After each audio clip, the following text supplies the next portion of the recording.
안녕하세요, 다올드입니다. 이번 시간에도 파이 네트워크 여러가지 업데이트 소식들을 전해드리도록 하겠습니다. 제일 먼저 최근 들어 파이 앱과 브라우저 접속이 원활하지 못했던 이슈가 있어서 말씀을 다시 드리자면요. 이 부분은 제가 여러 차례 지난 영상들을 통해서 미리 언급을 해드렸던 부분이긴 합니다. 코어팀에서 이미 서버 마이그레이션을 계획을 하고 있었기 때문에 몇 주간에 걸쳐서 예상치 못하는 파이 앱이나 파이 브라우저 접속에 관한 에러가 발생할 수 있다, 이렇게 몇 차례 언급을 해드렸었는데요. 현재 코어팀 공식 홈페이지 맨 상단을 보시면 이에 관해서 이미 공지가 되어 있는 것을 볼 수 있습니다. 태평양 기준시로 12월 20일 예정된 이 서버 마이그레이션으로 인해서 파이 앱 및 브라우저가 간헐적으로 중단이 될 수 있습니다. 조속히 이 다운타임을 최소화하고 서비스 안정화를 위해 노력하겠습니다 라고 지금 언급이 되어 있고요. 그래서 여러분들 중 혹시나 파이 앱이나 브라우저에 접속을 함에 있어서 일시적인 문제가 있다면 너무 당황하지 마시고 시간 텀을 좀 두어 보시면서 한 번씩 다시 이 파이 앱에 접속을 해보시면 될 것 같습니다. 그리고 국내 기준으로는 어제 오후까지만 하더라도 많은 분들이 파이 앱에 접속이 힘들다고 얘기를 하셨는데, 어제 밤 시간부터는 파이 앱에 접속을 하는데 큰 문제가 없다고 또 많은 분들이 얘기를 해주셨기 때문에 어제 접속을 하지 못했던 분들은 오늘 꼭 한번 확인을 해 주시길 바라겠고요. 네, 그리고 다음 소식으로는 KYC 재신청 기회가 주어지고 있다는 아주 좋은 소식을 전해드리려고 합니다. KYC 제출 후 신청서가 통과되지 못하고 검토 중에 보류되어 있던 분들이 상당히 많으셨습니다. 한국 시간 기준으로 어제 오늘부터 파이 앱에 접속을 하셔서 이 파이 브라우저 가셔서 KYC 신청서를 다시 접속을 해보시면요, 재신청할 수 있는 이 다시 제출하기 버튼이 보이는 것을 확인할 수 있습니다. 만약 영어 버전이라면 Resubmit과 같은 버튼이 보이실 겁니다. 그리고 이것은 아직 모든 검토 중인 사람들에게 100% 다 적용이 되는 것은 아니고 재제출이 필요하다라고 판단되는 케이스들 한해서 부분적으로 지속적으로 이 기회가 주어지고 있는 것으로 보여집니다. 그래서 이것도 제 지난 영상에서 지속적으로 알려드린 정보들과 다 연관이 있는 부분이라고 보시면 되겠는데요. 최근에 파이코어 팀이 파이챗을 통해서 KYC 통과하는 팁들 3번까지 공유를 해 주었습니다. 가입하실 때 공란을 두거나 아이디와 다른 정보를 기입을 하시게 되면은 보류가 될 수 있고, 또 파이 앱 가입을 할 때 등록된 국가와 KYC 신청을 할 때 다른 국가의 아이디로 신청서를 제출하게 되면은 통과가 되지 못한다라는 점, 또 사진이나 동영상의 해상도가 너무 떨어진 상태로 KYC 신청서를 제출을 하는 경우에는 이 신청서가 보류가 될 수 있다, 이렇게 총 3가지를 코어팀에서 공지를 했는데, 특히 이 부분들은 KYC 신청서가 보류가 되고 있는 가장 큰 이유들 중에 속합니다. 이 미싱 필드나 아이디 사진이나 동영상의 문제로 보류가 되는 건이 전체 보류 건의 80%가 넘어가고 있기 때문에 이번에 KYC 재제출 기회를 얻으신 분들은 자신이 없으시다면 바로 KYC 신청을 하지 마시고요. 유튜브나 카페 같은 곳을 보면은 KYC 올바르게 신청하는 법이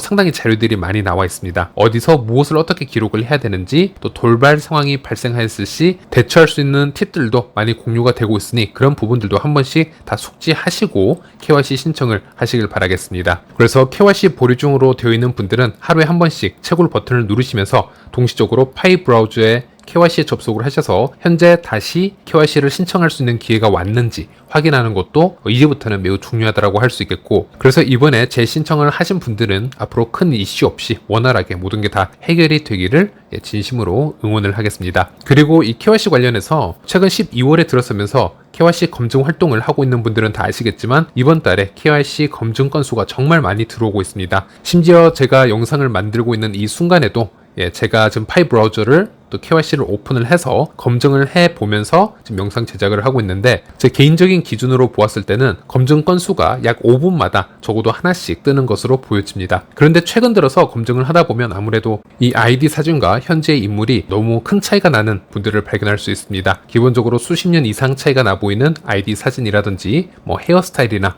안경 착용 등등 누가 보더라도 구분하기 힘들 정도의 차이를 지금 보여주고 있어서 결국 이 부분은 인간 검증자가 구분을 해내야 되는 부분이기 때문에 통과보다는 보류로 결정되는 경우가 많다라고 생각할 수 있겠습니다. 그래서 이 아이디 사진과 본인의 지금 현재 인물을 비교를 해보았을 때 어느 정도 납득될 수 있는 모습으로 준비를 하셔서 KYC를 신청하시는 것도 좋은 팁이라고 할 수 있겠습니다. 네, 그리고 다음 소식으로는 이 마이그레이션 소식도 한번 가지고 와 보았습니다. 국내 시간 기준으로 오늘 새벽에 이 코어팀 지갑이죠, GBQQ 지갑에서 GABT 지갑으로 5천만 개의 파이코인의 이동이 있었습니다. 최근 27일 연속으로 계속 마이그레이션이 지속이 되어지고는 있었으나 이 마이그레이션을 담당하는 지갑이죠. GABT 지갑의 이 밸런스가 점점 소모가 되어짐에 따라서 일일 마이그레이션의 양도 비례적으로 줄어드는 모습을 볼 수 있었습니다. 현재까지 마이그레이션이 된 지갑의 수는 약 395만 개 이상이라고 보시면 되겠고, 이번 12월에 400만 개 지갑 돌파를 앞두고 있었는데 이번 5천만 개의 추가 파이코인이 이 GABT 지갑으로 들어옴으로써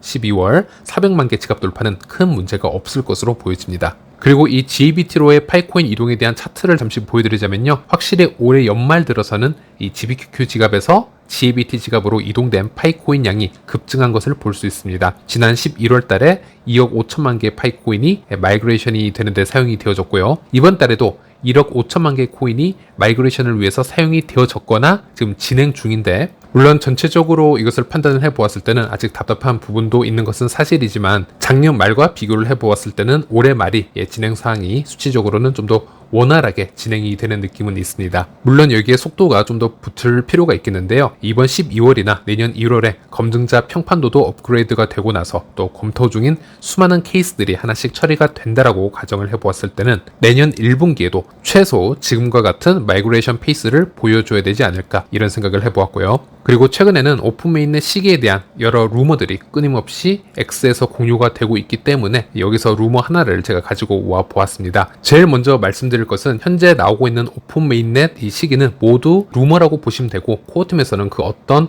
이 날짜를 언급을 한 적이 없습니다. 이제 이 점을 먼저 명심하시고 뉴스를 봐주셔야 되고요. 전 메가모드였죠. 이 GOTM이 얘기하는 오픈메인넷에 관련된 루머가 X에서 급속도로 퍼져나가고 있는데, 이 메시지를 말씀드리기 전에 이 오픈메인넷 기간을 언급한 이 전 메가모드에 대해서도 잠시 설명을 해드리자면, 참고로 이 전 메가모드인 GOTM 같은 경우에는 당연히 메가모드로서 또 모드로서 파이 상태계에서 오랫동안 활동을 해왔었고, 이 파이챗 시니어 채팅방에서도 아주 오랜 시간 동안 커뮤니티에게 좋은 정보를 제공을 해왔던 파이오니어 중 한 명입니다. 하지만 최근에는 스스로 모도직을 내려놓고 일반 파이오니어로서 활동을 하고 있습니다. 그리고 뭐 여러가지 수많은 일들이 있었지만 그의 발언을 모두 추적을 해보면 가끔씩 냉정하지 못하고 좀 분위기에 휩쓸리는 발언을 하는 것으로도 유명합니다. 예를 들어 그 대표적인 케이스가 이 폐쇄형 메인넷 기간 동안 부정 거래를 하는 유저들을 이 트래시, 즉 쓰레기라고 표현을 하면서 코어팀은 이런 부정 거래를 모두 잡아낼 수 있다. 그리고 오픈 메인넷 전날에 이 쓰레기를 모두 청소해 버릴 것이다. 이렇게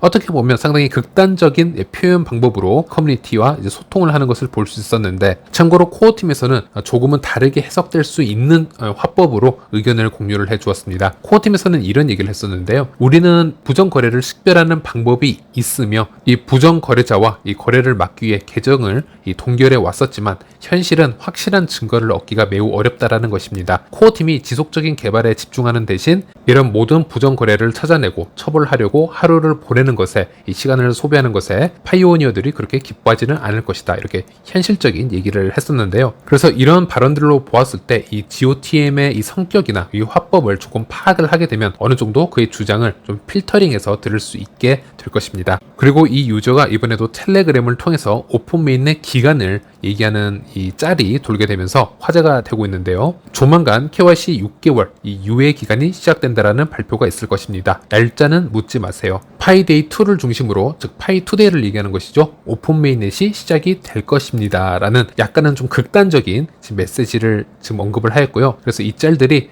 유명 인플루언서들을 통해서 지금 급속도로 이제 퍼져나가는 것을 목격을 했습니다. 하지만 결과부터 말씀드리자면 이 상황은 이제 텔레그램 방에서 GOTM 유저의 개인적 의견을 얘기하는 것이 좀 와전이 되어서 스크린샷이 되어서 퍼져나간 것으로 결론이 났고, 오픈 메인넷이 이 파이 투데이 때 나오는 것은 사실이 아니고, 또 아직까지 오픈 메인넷 관련해서 그 어떤 정보가 좀 돌고 있지 않은 상태임을 다시 말씀드리겠습니다. 그래서 이 채팅의 이미지 스크린샷이 전 메가모드의 발언이라 할지라도 이 오픈 메인넷 관련 얘기는 사실이 아니다, 그냥 개인적 생각이다라는 거 혼동하지 마시길 바라겠고요. 그리고 일단은 오픈 메인넷을 예측하기 앞서서 올해 말에 출시가 될 이 로드맵 버전 2부터 먼저 확인을 해보는 것이 가장 중요할 것 같습니다. 물론 이 버전 2 로드맵의 오픈 메인넷 일정은 당연히 나와 있지 않다고 코어팀에서도 여러 번 미리 강조를 하였습니다. 그럼에도 불구하고 이 오픈 메인넷으로 전환하기 위한 이 필수적으로 진행이 되어야 될 업데이트 사항에 대해서 언급이 될 것이기에 이 버전 2 로드맵에서 여러 힌트를 얻을 부분이 많을 거라고 생각을 합니다. 오픈 메인넷 날짜는 언급이 되지 않더라도 적어도 이런 부분들이 선행이 되어야 오픈 메인넷으로 전환을 할 수 있다 정도의 부분적인 힌트는 얻을 수 있을 거라고 판단이 됩니다. 그래서 저도 이 로드맵 버전 2가 나오게 되면 당연히 여기에 대해서도 자세하게 리뷰를 해드리도록 하겠습니다. 그리고 파이 지갑에 대해서도 업데이트라고 하기보다는 좀 비공식적으로 조금 바뀐 부분을 제가 발견을 해서 말씀을 드리려고 하는데요. 예전에는 파이 지갑에서 여러분들이 파이코인을 전송을 보낼 시에 수수료가 이렇게 0.01 파이코인으로 고정되어 있는 것을 볼 수 있었습니다. 그리고 이 수수료를 다른 수치로 변경을 할 수는 있었지만 그 수수료를 변경을 하고 나서 전송을 보내려고 하면 수수료가 바로 다시 고정 수수료인 0.01 파이코인으로 되돌아가 있는 것을 예전에는 확인을 할 수 있었는데요. 하지만 최근에 세팅이 조금씩 변한 것을 볼 수 있었습니다. 예를 들어 제가 여기서 수수료를 한번 0.05 파이코인으로 증가를 시켜 보겠고요. 그리고 전송을 눌러보면 이 증가된 수수료 수치가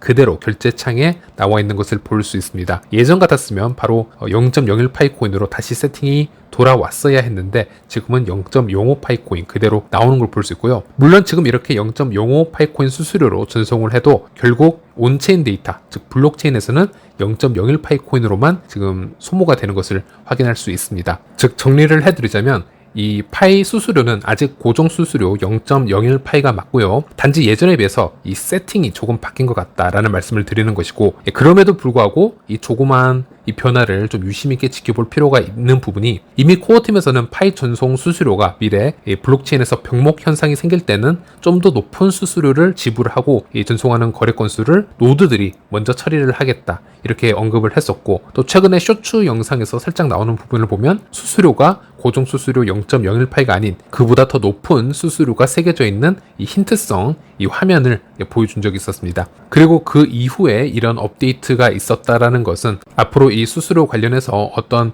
이 변화가 있지 않을까 이렇게 예상을 해볼 수 있겠고요. 그리고 이 0.01 파이보다는 좀 더 낮은 수수료로 조정을 해서 전송을 시도를 해보면 세팅 자체가 그렇게 먹히지 않는다라는 것을 확인할 수 있습니다. 바로 에러 메시지가 뜨고요. 그래서 0.01 파이와 같거나 더 높아야 다음 페이지로 넘어갈 수 있다는 점에서 어느 정도 어떻게 변화가 될지 좀 예측을 해볼 수 있을 것 같습니다. 아마 이런 미래를 예측을 해볼 수 있을 것 같은데요. 물론 제 개인적인 예측이고요. 평소에 파이 블록체인을 통해서 거래를 할 때는 이 수수료 0.01 파이 코인으로도 충분히 파이코인 거래를 하실 수 있을 겁니다. 하지만 0.01 파이코인으로 전송을 했을 때 이 병목 현상이 일어나면은 이 거래가 계속해서 실패 메시지가 뜰 수가 있습니다. 그럴 경우에는 이 수수료를 0.0이나 그 이상의 수수료를 올려서 전송을 시도를 해보시면은 그때 노드들에 의해서 먼저 이 거래가 선택이 되어지고 전송에 성공할 수 있을 겁니다. 네, 참고로 이 파이코인의 수수료라는 것은 우리 커뮤니티 스스로에게 내는 세금과도 같습니다. 이런 수수료는 현재 수수료 풀에 지금 차곡차곡 쌓이고 있는데요. 여러 가지 용도로 앞으로 사용이 될 수 있습니다. 일단 블록체인의 이 스팸성 거래를 줄여주고요. 또 노드의 보상으로 돌아가서 채굴이 끝이 나더라도 지속적으로 노드의 참여를 이끌어낼 수도 있고, 또 수수료 풀에서 일정 파이코인을 소각을 하게 된다면 이 전체적인 디플레이션 효과도 볼 수 있습니다. 그래서 수수료라는 개념이 무조건 낮다라고만 해서 좋게만 볼 수는 없는 것이고요. 그리고 지난 영상에서 제가 이 수수료에 관한 언급을 해드렸고, 많은 분들이 이제 댓글을 통해서 왜 수수료를 퍼센티지로 책정을 하지 않고 고정 수수료로 하고 있는지 이해를 하지 못하겠다라는 말씀을 많이 주셨는데, 사실 그런 알고리즘은 또 치명적인 단점이 따로 있습니다. 예를 들어 이 수수료를 결제 금액의 퍼센티지로 결정을 할 때에는 제가 0.00001 파이만을 전송을 하게 되면 그것보다 훨씬 더 낮은 수수료만 들기 때문에, 즉 한 건을 전송을 하는 데 있어서 비용이 거의 들지 않습니다. 즉 제가 원하면 1파이 코인만으로도 수십만 건 이상의 불필요한 이 스팸 거래들을 마구 만들어낼 수 있습니다. 이게 바로 이 금융 시스템에 이 디도스 공격을 가해서 정말 중요한 거래들을 마비시킬 수 있는 그런 쉬운 행위라고 보시면 되겠는데, 그래서 수수료를 퍼센티지로 책정을 하기는 힘이 듭니다. 만약 솔루션이 있다면 블록체인 자체가 일부 탈중앙 요소를 막아버리고 스스로 거래량을 제어하도록 하면 될 것인데, 그것은 보통 기업용에서 제공하는 블록체인에서 많이 쓰는 방법이라고 보시면 되겠습니다. 대표적으로 예전에 국내에서 페이코인이 그런 1% 수수료를 얘기를 해왔었죠. 페이코인은 자체 메인넷을 개발을 했다라기보다는 기업용으로 나온 이 프라이빗 블록체인을 사용을 했다라고 보시면 되겠고, 기업이 스스로 만들어낸 개발 외에는 생태계를 커뮤니티가 따로 만들어낼 수 없는 그런 폐쇄적인 구조라고 보시면 되겠습니다. 하지만 파이는 결국은 퍼블릭 블록체인으로 진행을 해야 되기 때문에 이제 그런 알고리즘을 택할 수가 없고요. 그래서 무조건적인 낮은 수수료를 얘기를 할 때에는 분명 또 그에 따르는 단점들도 존재한다라는 것, 그런 구조적 특성을 조금 더 이해를 하시면 이렇게 초반 파이 수수료 정책을 좀 이해하시는데 큰 도움이 될 수 있을 거라고 생각을 합니다. 네, 이번 영상은 여기까지입니다. 시청해주셔서 감사합니다.